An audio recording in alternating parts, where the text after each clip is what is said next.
পদ্মা সেতু হওয়ার কারণে আমাদের সারা বাংলাদেশের বিভিন্ন জেলায় আপনার সবাই উপকৃত হইতেছে। যেমন আমাদের দ্বীপ জেলা ভোলা, মানে পদ্মা সেতুর মানে কোনো সুফল বা কিছু আমরা কোনো উপকারিতা আসতেছে না। যদি এটা উপকারিতা আসতো, যদি আমাদের ভোলা বরিশাল সেতুটা মানে হইতো, তাহলে আমাদের পদ্মা সেতুর মানে উপকারিতা আমাদের বৃদ্ধি পাইতো।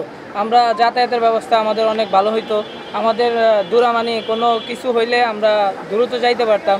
এখন দেখেন, যদি আমাদের এখন আমরা বর্তমানে আছি, যদি আমাদের একটা চাকরির জন্য ইন্টারভিউ দেওয়ার জন্য যদি ঢাকা যাইতে হয়, তখন আমাদের কোনো দুর্ভাগ্যবশত যেমন একটা জ্বরের ইয়েতে পড়লাম আমরা, তখন আমরা আপনার ঢাকাতে যাইতে আমাদের অনেক কষ্ট ভোগান্তিতে পড়তে হয়। যদি আমাদের ভোলা বরিশাল সেতুটা হইতো, তাহলে আমাদের সংক্ষেপে আমরা যেতে পারতাম। আমরা একটা মানে যে কোনো কাজই আমরা গেলে ওটাতে আমরা উপকৃত হইতে পারতাম, ওটাতে আমরা অংশগ্রহণ করতে পারতাম। যেটা পরীক্ষা হোক বা চাকরির ইন্টারভিউ হোক বা কোনো একটা রুগী নিয়ে আমরা যেতে পারতাম। এই বিভিন্ন ধরনের সুযোগ সুবিধা আমরা পাইতাম। তাই আমরা মানে ভোলা বরিশাল যে সেতুটা যদি হয়, তাহলে আমাদের মানে ভোলাবাসী অনেক উপকৃত হইতো, ভোলাবাসীর জন্য অনেক ভালো হইতো, উন্নত হইতো। আপনারা জানেন, দ্বীপ জেলা ভোলা একটি বিচ্ছিন্ন দ্বীপ।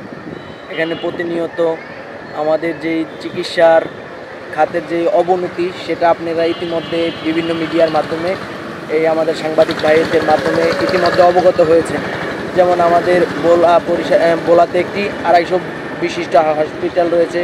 সেখানে রুগীদের যেই বেহাল দুর্দশা, এবং সেখানে যেই আমাদের বড় কোনো মারাত্মক হালকা কিছু বড় অ্যাক্সিডেন্ট হইলে তারা আমাদেরকে বরিশালে রেফার করে, ঢাকাতে রেফার করে।